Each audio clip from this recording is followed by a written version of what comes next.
మా నూరు రాయదుర్గం.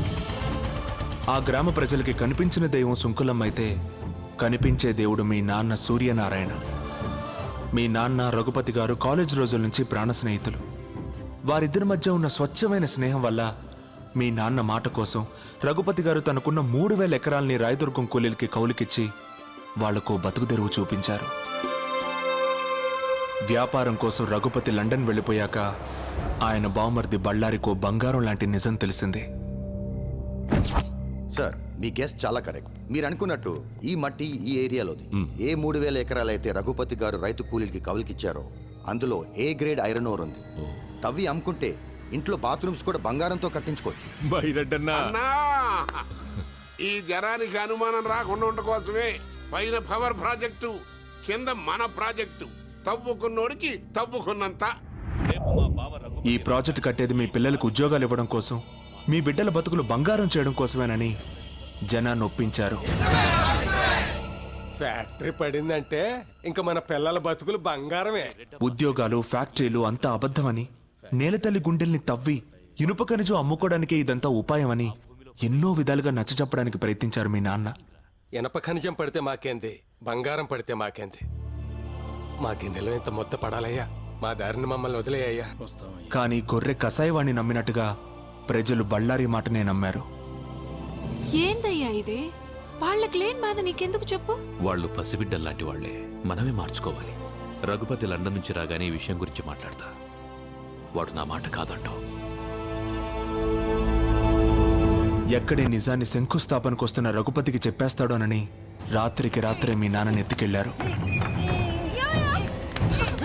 రఘుపతి ఊరు వదిలి వెళ్లే వరకు నోరు విప్పితే నిన్ను మీ అమ్మని చంపుతానని బెదిరించారు. ఆ తర్వాత రోజు రఘుపతి గారు లండన్ నుంచి వచ్చారు. ఊరందరి కళ్ళు రఘుపతి గారి కోసం చూస్తుంటే ఆయన కళ్ళు మాత్రం మీ నాన్న కోసం వెతికాయి. సూర్యనారాయణ వేస్తాడనుకున్నాను. ఏడి బళ్ళారి వాడు పేదోళ్ళకి మేలు జరిగితే మొక్కు తీర్చుకుంటానని శ్రీశైలం వెళ్ళాడు. ఓహో, ఏదైనా ఒకరోజు తెల్లవారుజామున సూర్యుడన్నా ఆలస్యంగా వస్తాడేమో కానీ నేనొచ్చానని తెలిస్తే సూర్యనారాయణ ఆలస్యంగా రాడే అని అనుమానించాడు. ఆ అనుమానంతోనే ఇంటికెళ్ళాడు. మీ అమ్మ పెట్టిన కన్నీళ్లతో జరిగింది తెలుసుకున్నాడు.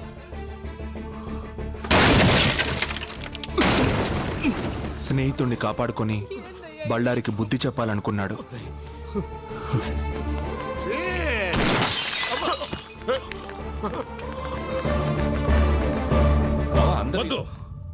పొండి, ఊరొదిలి వెళ్ళిపోండి. బళ్ళారి అవమానంతో ఊరిని వదిలాడు కానీ బావ ఆస్తిని వదులుకోలేకపోయాడు.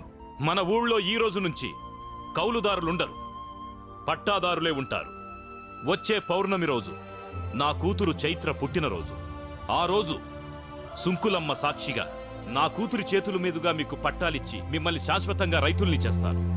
మీరు అనుకున్నట్టుగా కుటుంబానికి ప్రమాదం తలపెడితే యావదాస్తి ట్రస్టుకు పోతుంది తప్ప మీకు దక్కదు. ఏ క్లాస్ కైనా ఏదో ఒక బొక్క ఉంటుంది కదంటయ్యా, కాస్త ఎత్తుకు చూడు. ఒక్క అవకాశం ఉంది. రఘుపతి గారి తదనంతరం ఆస్తి ఆయన కూతురికి వెళ్తుంది. అవును, 18 సంవత్సరాలకి ఆ పిల్లకి మైనార్టీ తీరిపోతుంది. ఆ తర్వాత ఒకే ఒక్క సంతకంతో ఆస్తి అంతా మీ సొంతం అవుతుంది. తెల్లవారితే కూలీలంతా రైతులవుతారు. తెల్లవారింది. ఊరంతా పండగ వాతావరణంలో బయలుదేరారు. కానీ నువ్వు కలువపూలకు వెళ్ళగానే దారుణం జరిగింది.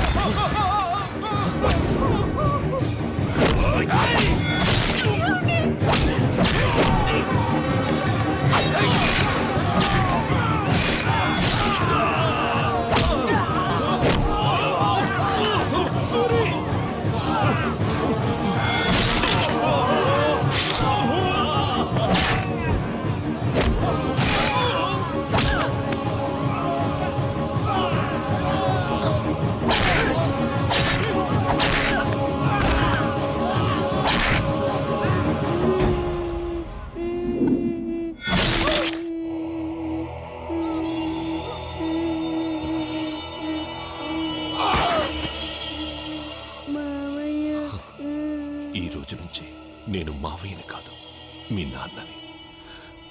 ఆస్తి కోసం అమ్ము నక్కును చేర్చుకుని తండ్రయ్యాడు బళ్ళారి.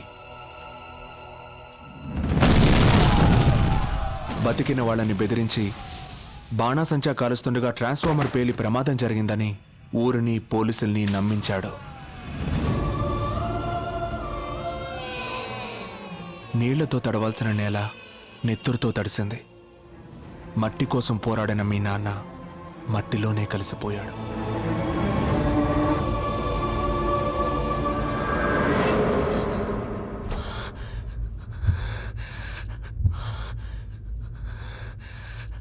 జరిగింది ఇది అని చెప్పడానికి మీ నాన్న లేరు. ఇప్పుడు ఆ అవకాశం నీకొచ్చింది. దేవుడు నన్ను ఎందుకు బతికించాడో ఇప్పుడు అర్థమైంది. ఇదిగో ఆ 3000 ఎకరాల దస్తావేజులు. వెళ్ళు, మీ నాన్న కోరిక నెరవేర్చు. జేమ్స్ హాస్పిటల్కి వెళ్దాం పదా.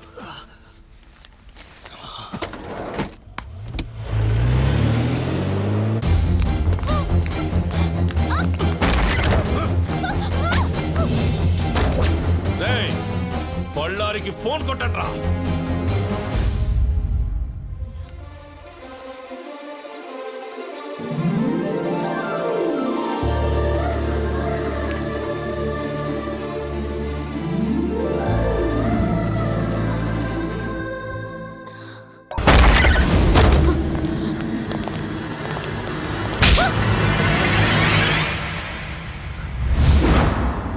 ఏంటే, నన్ను చూస్తే భయం వేయడం లేదా? నువ్వు నాన్నవి కాదని, మా నాన్నని చంపేసిన రాక్షసుడివని తెలియగానే భయం పోయింది.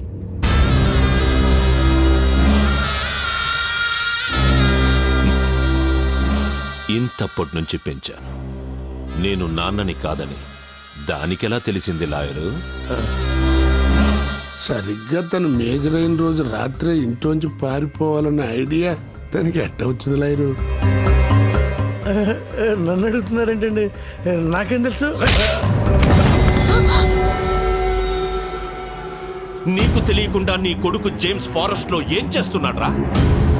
నీకు తెలియకుండా నీ కొడుకు దీన్ని కాపాడడం కోసం ఎందుకు పడి చేస్తున్నాడ్రా? తెలుసురా, నేను పంపితేనే నా కొడుకు అమ్మును కాపాడటానికి ఫారెస్ట్కి వెళ్ళాడు. యుద్ధంలో గెలవాలంటే ముందు చనిపోయేది సైనికులే నాన్న అని చెప్పి మరీ ప్రాణాలు తెగించాడ్రా. అసలు ఈ కథకి ఆక్సిజన్ పోసిందే నేను. ఏంట్రా అలా చూస్తున్నారు? మీలాంటి వ్యధలు చేసిన పాపాలంత తొందరగా మర్చిపోరు. ఒక్కసారి చేసింది గుర్తుకు తెచ్చుకోండి. ఆస్తి మీ సొంతం కావాలంటే 15 సంవత్సరాలు మీరు ఓపిక పడ్డారు. తను మేజర్ అయితే ఆస్తి మీ సొంతం చేసుకోవచ్చని ఆ రోజు మీకు చెప్పింది మీ మేలు కోసం కాదురా, అమ్ము మీ నీడలో సేఫ్గా ఉండటం కోసం. ఎదిగే తన వయసుతో పాటు నిజాన్ని నూరిపోశాను. తను మేజర్ అయ్యే లోపు మాకు మగాడు కావాలి. అందుకే కత్తిలో ఉండే పదును, బుల్లెట్ లో ఉండే పవరు, బాంబులో ఉండే విస్ఫోటనం ఈ 3 బస్తీ కుర్రాళ్ళలో చూసి మీకు మొగుడుగా సెలెక్ట్ చేశాం. రే, నా పక్కనే ఉంటూ నా ఉప్పు తింటూ ఎట్టా చేసావరా ఇదంతా? నిన్ను చూసే నేర్చుకున్నాను బళ్ళారి. చంపరా! 1000 గడపల్లో దీపాలు వెలగాలంటే మన ఇంటి దీపం ఆరిపోయినా పర్లేదన్నాడురా నా కొడుకు. కానీ చంపే ముందు మీరందరూ ఏమవుతారో ఆలోచించుకోండి. ఏంట్రా ఆలోచించది? నీ బస్తి నా కొడుకు వచ్చి మా ఇంట్లో దీపాలని ఆరుతాడా? బస్తీ నా కొడుకు కాదురా కుర్రాడు. రాయదుర్గం గుర్తుందా? 3వ వార్డు, 4వ వీధి, పంచాయతీ ఆఫీసు పక్కిళ్ళు, సూర్యనారాయణ కొడుకేరా కుర్రాడు. సూర్యనారాయణ కొడుక? ఏంట్రా అడు సూర్యనారాయణ కొడుక? ఏంటి, శరీరంలో సునామీ వచ్చిందా? దేవుడు ఎంత గొప్పవాడో చూసారా? పేదవాళ్ల కన్నీళ్లకు కరిగి ఆ సూర్యనారాయణ కొడుకునే మాకు కలిపాడు. ఇప్పుడు వాడు బయలుదేరుంటాడు. కాదు, నా మొగుడు బయలుదేరుంటాడు. అడుగులో అడుగేస్తూ, జనం కోసం ముందడుగేస్తూ, జూను విడిచిన పులిలా, జూలు బెదిల్చిన సింహంలా, సీమగడ్డ మీద పోలో గుర్రలా దూకపోతున్నాడు రా.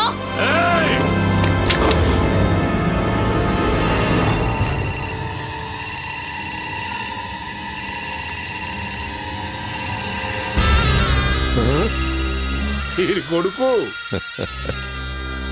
మాట్లాడరా మాట్లాడో ఇది వాడికి హ్యాండ్ ఓవర్ చేసిన డాక్యుమెంట్స్ తీసుకుని రాయదుర్గానికి రమ్మను ఎక్కడి నుంచి అయితే వాడు తప్పించుకున్నాడో అక్కడే వాడిని ఫినిష్ చేస్తాం లేకపోతే ఇది ఇక్కడే దచ్చది మాట్లాడో మాట్లాడో హలో నాన్న, నేను అమ్ముని తీసుకుని రాయదుర్గం వస్తున్నా. రాజుని పేపర్లు తీసుకుని అక్కడికి వచ్చేయమను. అమ్ము చచ్చిపోతుందన్న భయంతో చెప్పలేదురా, అక్కడికి వెళ్ళి మీరు చావబోతున్నారన్న ఆనందంలో చెప్పా.